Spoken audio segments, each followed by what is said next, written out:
সূৰ্য নোহোৱা দেশৰ কথা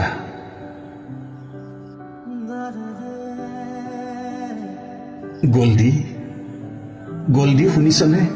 মইতো দেউতাই কৈছো তই হেনো বহ্নিমান তই কৈছিলি তোক চুই দিলে জ্বলি উঠে এবুকু বহ্নিমান এতিয়া মই যাওঁ শুন তই শুই থাক তোক জিৰণিৰ খুবেই প্ৰয়োজন মানুহৰ কোলাহলৰ মাজত তই ভালদৰে শুব পৰা নাছিলি অ'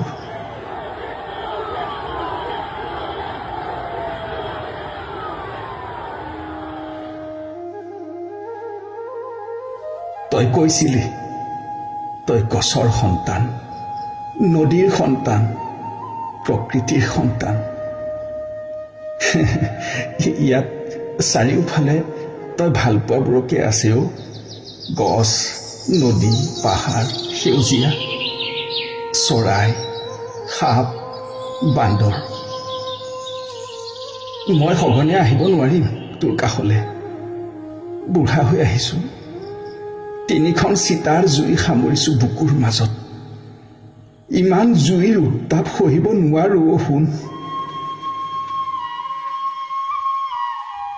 মই গ'লেও তোৰ কাষত মানুহখিনি থাকিব পুলিচবোৰো থাকিব চিতাৰ জুই নুমুৱাৰ পিছত বহু মানুহ আহিব তোৰ কাষলৈ তই আমনি নাপাবি সিহঁতে তোক আমনি নকৰে পুলিচবোৰেও কাষতে উচুপি আছে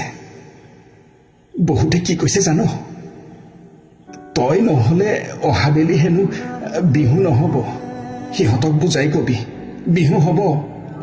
বিহু হ'ব হয়তো আগতে যেনেকৈ বিহু হৈছিল যিকেইটাই তোৰ গানত পেণ্ডেলত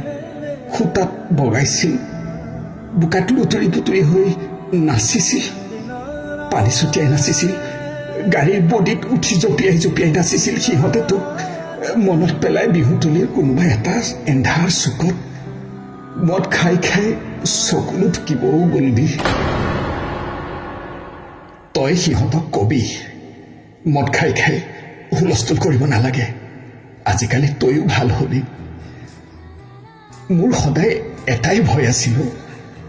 এই ল'ৰামুখাক তই কিয় ইমান বলিয়া কৰিছ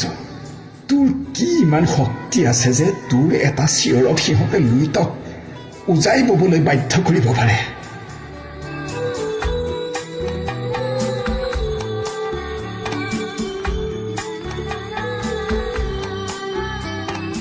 জানো